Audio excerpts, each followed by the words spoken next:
because... No, I want you to define what toxic masculinity constitutes. Since we're going to define things so carefully, let's do it. Yeah, can someone help me here in the audience? What happens when you ask a simple question about toxic masculinity, and the person you're asking refuses to accept the definition you've taken for granted? That's exactly what happens in this debate with Jordan Peterson. A self-described third-generation left-wing feminist approaches Peterson expecting a discussion about the antidote to toxic masculinity. Peterson initially gives her an answer, responsible masculinity, built around honesty, accountability, family, community, and reciprocity. But then he asks the question that completely changes the conversation. What precisely is toxic masculinity? And suddenly, the discussion becomes much bigger than masculinity. It becomes a debate about language, definitions, social norms, and whether a concept can actually support a serious argument if nobody can clearly explain what it means. In this analysis, we'll break down what happened, why Peterson pressed the definition, and what this exchange reveals about modern political language. If you enjoy thoughtful breakdowns like this, subscribe and stay with us. Let's jump into the debate. Hi, Jordan. My question is, what is the antidote towards toxic masculinity? Well, the antidote is responsible masculinity. And what does responsible mean? It means, well, if you're responsible, then you're trying to do what's honest first. So you're careful with your speech and your actions. You're careful with your speech in that you don't say things that you know to be false, and you're careful in your actions so that you don't have to lie about what you do. That's a good start.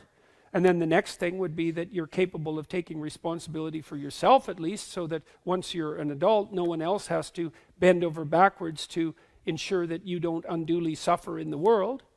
And so that's responsibility for yourself. And then if you get halfway good at that, well then, you might think about taking on the responsibility of a family and contributing to your community and doing all those things in a harmonious manner. And that's obviously the antidote to toxic masculinity, which is not a phrase I would generally use. I just think about it as, what would you call it? I think sinful behavior is a much more accurate representation personally, but it's honesty and responsibility. And I do think about it as a function of harmony. I got that a lot from reading Jean Piaget, whose work was a psychological extension of Kant's categorical imperative. Because Kant believed that you should act in a manner such that if the way you acted became a universal, that would be beneficial. But Piaget formalized that very nicely, showing that one of the bases for the emergence of a system of genuine ethics was an iterable form of reciprocity.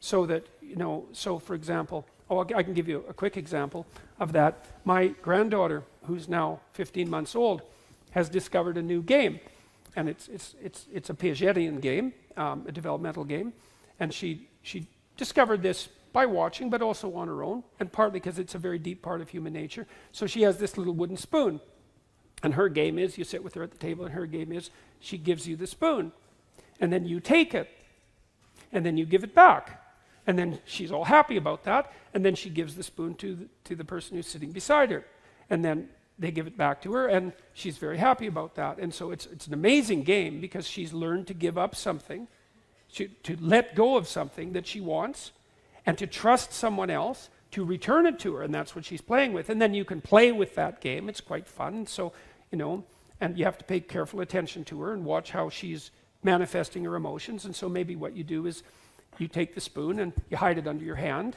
That sort of disconcerts her a bit. Then you show it to her and pick it up and give it to her, and she's happy about that because what she sees is that the principle of reciprocity can maintain itself across a set of transformations, and that's really exciting to her. Or you can give her the spoon, and she can give it back to you, and then she can reach for it, and you can pull it away 1/4 of an inch, and that sort of disconcerts her, and then she'll...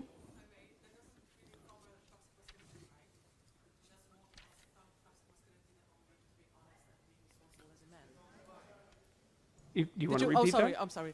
I said that didn't cover really a toxic masculinity, right? Because yes, it's dealing with the principle of reciprocity. You just said that you have to be honest and responsible as a man.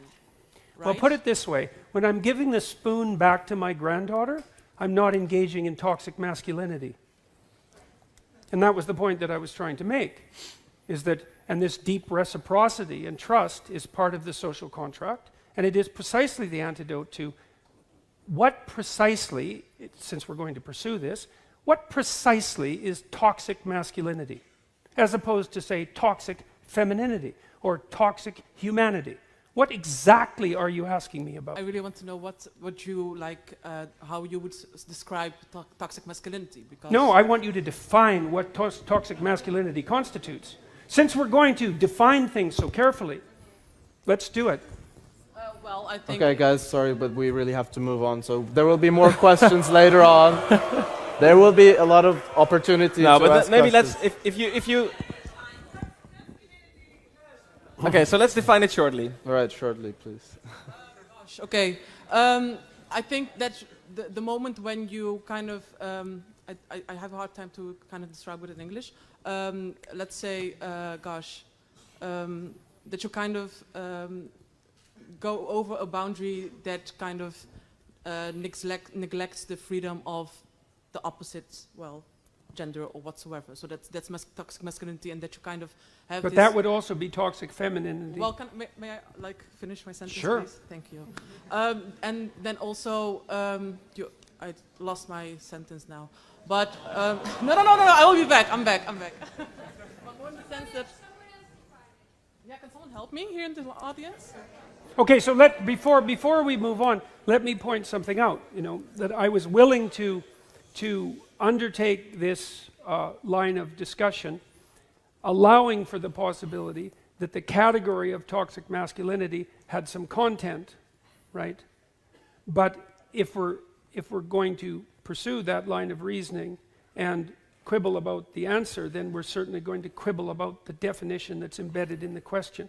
And so part of what's happened in our discourse is that we're required ethically to assume a priori, merely out of politeness, that the utterance toxic masculinity actually constitutes a meaningful phrase.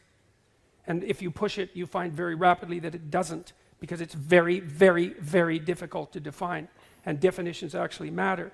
And so if it's a matter of transgressing against the boundaries of gender-appropriate behavior, well, first of all, that indicates that there's something universal and normative about gender-appropriate behavior, which is something that people who push the idea of toxic masculinity generally tend not to presume. And second, it's just as likely to happen among women as among men, in which case it's not toxic masculinity. So, what should we actually take away from this exchange?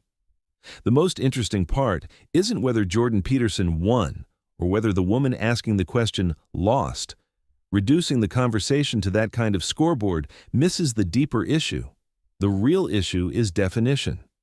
If we use a phrase like toxic masculinity, we should be able to explain exactly what behavior it describes, how it differs from ordinary bad behavior, and why the word masculinity is essential to the definition.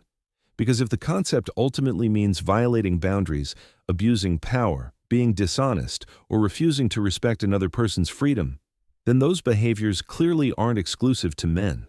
They can be committed by anyone, and that raises an important question. Are we describing a specifically masculine problem or simply describing destructive human behavior? That doesn't mean every criticism associated with toxic masculinity is meaningless. Some behaviors traditionally associated with unhealthy masculine expectations are absolutely worth discussing. But serious conversations require precise language, and that may be the biggest lesson from this exchange. Before accepting a powerful phrase because it sounds familiar or morally obvious, stop and ask, what exactly does it mean? Because once the definition disappears, the argument built on top of it can disappear with it.